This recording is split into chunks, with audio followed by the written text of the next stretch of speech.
Hi കൂട്ടുകാരെ, ഇന്നലെ നമ്മൾ ഒരു കുക്കുംബർ സാലഡാണ് കണ്ടത്. ഇന്ന് നമുക്ക് മറ്റൊരു സാലഡ് കാണാം. നല്ല എളുപ്പത്തിൽ നല്ല ടേസ്റ്റി ആയിട്ട് ഉണ്ടാക്കിയെടുക്കാൻ പറ്റുന്ന ഒരു അടിപൊളി സാലഡാണ് കേട്ടോ.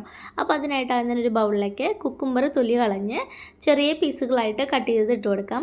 അതിനുശേഷം അതിലേക്ക് നമുക്ക് ഒരു 10-12 ചുവന്നുള്ളി തൊലി കളഞ്ഞ് കഴുകി ചെറിയ ചെറിയ പീസുകളായി കട്ട് ചെയ്തിട്ട് കൊടുക്കാം.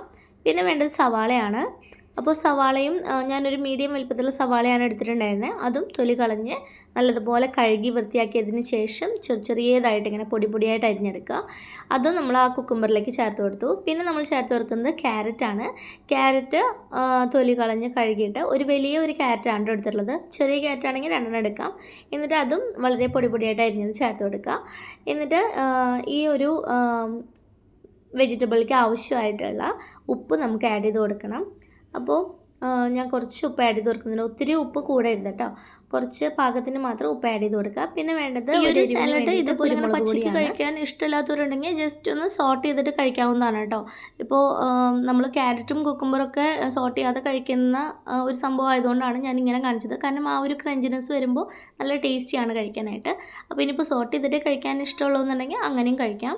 പിന്നെ നമ്മളിത് സ്ഥിരമായിട്ട് കഴിക്കാനല്ല, ഇടയ്ക്കൊക്കെ നമുക്ക് ഡിന്നറായിട്ടും അതുപോലെ ബ്രേക്ക്ഫാസ്റ്റ് ആയിട്ടൊക്കെ കഴിക്കാൻ അത് അടിപൊളിയാണ്. ഇനി ഇതിലേക്ക് നമുക്ക് ഒത്തിരി പുളിയില്ലാത്ത നല്ല കട്ടിയുള്ള തൈര് ചേർത്ത് കൊടുക്കാം.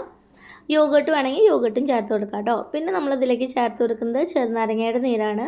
അപ്പോൾ ഒത്തിരി കൂടുതൽ ചെറുനാരങ്ങയുടെ നീര് ചേർത്ത് കഴിഞ്ഞാൽ അത്രയും ടേസ്റ്റ് ഉണ്ടായിരിക്കില്ല കഴിക്കാനായിട്ട്. അപ്പോൾ ഒരു 1/4 ഭാഗം ചെറുനാരങ്ങേനെ 1/4 ഭാഗം മുറിച്ചിട്ട് അതൊന്ന് പിഴിഞ്ഞ് അതിലേക്ക് ഒഴിച്ചു കൊടുക്കാം. ഇനി ഇതെല്ലാം ചേർത്ത് നല്ലതുപോലെ ഒന്ന് മിക്സ് ചെയ്തെടുക്കണം. ആ വെജിറ്റബിൾസും അതിൽ ആഡ് ചെയ്തിട്ടുള്ള ഉപ്പും കുരുമുളക് പൊടിയും ആ കേടൊക്കെ നല്ലതുപോലെ യോജിക്കുന്നതിൽ നന്നായി തന്നെ ഒന്ന് മിക്സ് ചെയ്തെടുക്കുക. അപ്പോൾ നമ്മളിത് കഴിക്കാൻ പോകുന്ന അപ്പോൾ തന്നെയാണ് കേട്ടോ ഉണ്ടാക്കുന്നത് നല്ലത്. കാരണം സവാളയൊക്കെ ഉള്ളതുകൊണ്ട് തന്നെ ഉപ്പും ഒക്കെ ആഡ് ചെയ്യുമ്പോൾ ഒത്തിരി ഇങ്ങനെ വെള്ളം ആവാനായിട്ട് നിൽക്കരുത്. അതിൽ നിന്ന് വെള്ളം ഇറങ്ങി വരും. അപ്പോൾ അങ്ങനെ കുറേ നേരം നമ്മൾ വെക്കരുത്. കഴിക്കാൻ നേരത്ത് നമ്മളിതുപോലെ റെഡിയാക്കി വെച്ചാൽ മതി. അപ്പോൾ ഇത്രയേ ഉള്ളൂ. വളരെ സിമ്പിളാണ്. നമുക്കിപ്പോൾ ഡിന്നറിന് നമ്മൾ വേറെ ഫുഡൊന്നും കഴിക്കുന്നില്ല, സാലഡാണ് കഴിക്കുന്നതെന്നുണ്ടെങ്കിൽ ഇടയ്ക്കൊക്കെ ഇതുപോലെ സാലഡ് ഉണ്ടാക്കി കഴിക്കാം. നല്ല ടേസ്റ്റിയാണ് കേട്ടോ കഴിക്കാനായിട്ട്. അപ്പോൾ ഇതാണ് നമ്മുടെ വെജിറ്റബിൾ സാലഡ്. മോർണിംഗിൽ വേണമെങ്കിൽ മോർണിംഗിലും കഴിക്കാം കേട്ടോ. അത് നല്ല ടേസ്റ്റിയാണ് കഴിക്കാൻ. എല്ലാം ചെറിയ പീസുകളായിട്ട് കട്ട് ചെയ്തുകൊണ്ട് ആ ഒരു ക്രഞ്ചിനെസ്, ആ ഒരു ക്യാരറ്റിൻ്റെയും കുക്കുംബറിൻ്റെയൊക്കെ ആ ഒരു ക്രഞ്ചിനെസ് വരുമ്പോൾ നല്ല ടേസ്റ്റിയാണ്. നല്ല ടേസ്റ്റ് മാത്രമല്ല നല്ല ഹെൽത്തി ആയിട്ടുള്ള ഒരു സാലഡാണ്. ചുവന്നുള്ളിയൊക്കെ കഴിക്കുന്നത് വളരെ നല്ലതല്ലേ. അതേപോലെ ഓരോ വെജിറ്റബിളും വളരെ നല്ലതാണ് കഴിക്കുന്നതായിട്ട്.